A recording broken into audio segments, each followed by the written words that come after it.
My name is Mike Durr. I am the Kingwood Mortgage Guy. That's me on both sides, someone with the earphones and the other without.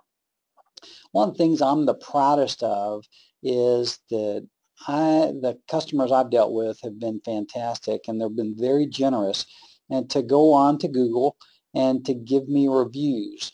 Now, I have on Google right now 33 reviews. 32 of them are 5-star reviews. I have one 1-star review. And I always like to answer the question, why did I get a 1-star review? Well, it actually turns out to be a guy that I didn't do a loan with, and he got mad at me, and it was, I wasn't 100% all, I mean, it was my fault, okay? I didn't understand what he wanted to do, and so I misinterpreted. When I did understand what he wanted to do, I just told him I wasn't the best guy to do it, and that upset him, but so be it. If you wanted to reach me at 281-348-9899, I'd love to hear from you. I love to take phone calls. One of the things that sets me apart from some of the guys out there is I answer my own phone. I like that, and if you don't get me, if I'm on the phone with somebody else, or if I'm in a position where I can answer the phone, then leave a message, and I promise I'll call you back. How about that? Okay, so that is, how do you know you're ready to buy? This is a good series, and it's kind of a separate section. How do you know when you're ready to buy? Well, there are a couple of good reasons that you're going to know. One, you're ready to invest. Okay, you've been making money. You're actually saving a little money each month, and you've accumulated some money. You've actually been able to save some money. Your credit is good. You've been able to pay your debts comfortably. You have money left over, and you're saving the money. This is, you're not spending it. You're not going on wild vacation, not necessarily wild vacation, but you're not going on vacations and spending every penny that you get. You're starting to show that you've got the responsibility to kind of build a nest egg. Your job is stable. Now, the job is stable. You feel comfortable. You're going to work there for a while, and you have no real fear that you're going to lose your job at any minute. And you also plan on being in the area. You found an area that you like, and that you're living in that area, or that you want to live in an area, and you're ready to settle down. And finally, you're tired of paying somebody else's mortgage. You know, regardless of where you're staying, whether you're renting or you're at a landlord's or you're in an apartment, there's a mortgage being paid in most cases, and you're paying it. You're helping them pay it. And it's probably not a bad time to start paying your own. Now, here are some wrong reasons for buying a house, and these happen. You have a friend that just bought a house, and they're real excited about it, and you want to keep up with them. Okay, that's not a good reason. You can get in a big mistake like that. And I just listened to a story of a guy that bought his house, and then his little sister bought a house right after that because she wanted to keep up with him, and she was not ready. Another wrong reason is you want to buy and flip and make some quick money. Well, let me tell you, that's a skill set that most first-time home buyers don't have, and I'm going to encourage you not to do that. You can afford the monthly payment. Well, just because you can afford the monthly payment does not mean that you're ready. So you have to be careful about that.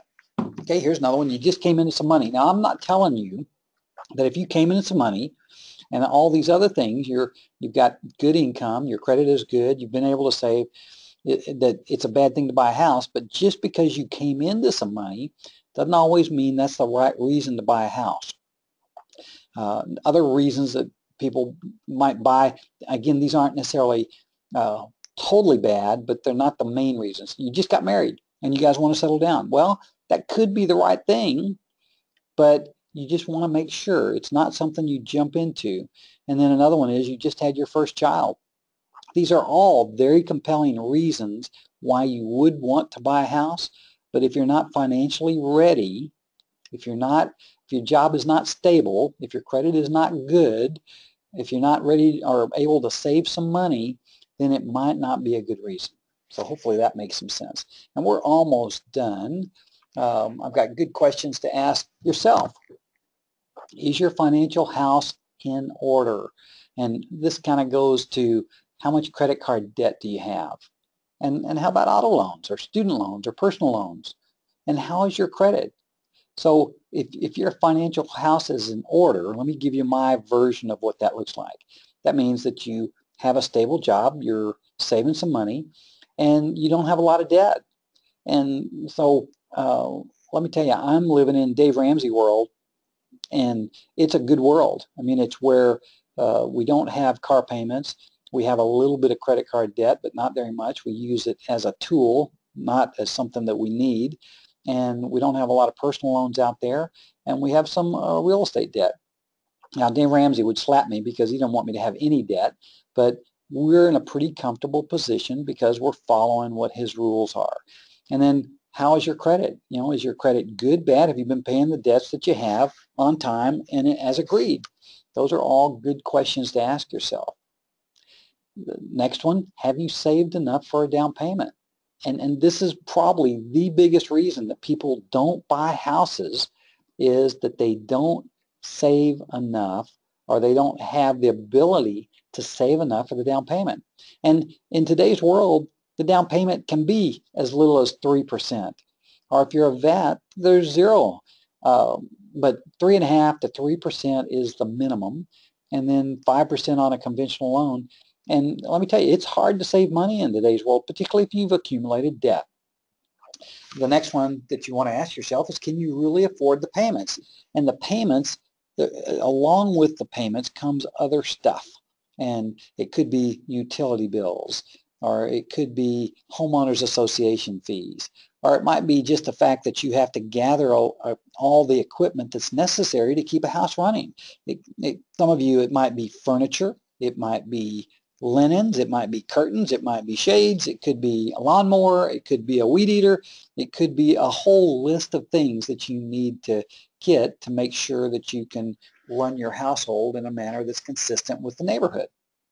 And then the big question is, are you ready to finally settle down? I can tell you that it took me a little bit longer to settle down. Anyway, are you ready to settle down? Just make sure that you come to peace with the fact that you're going to be living in the same spot for 5 to 7 years, which is what people do these days. And if you aren't planning to stay in that one space 5 to 7 years, then it might not be a good time to buy.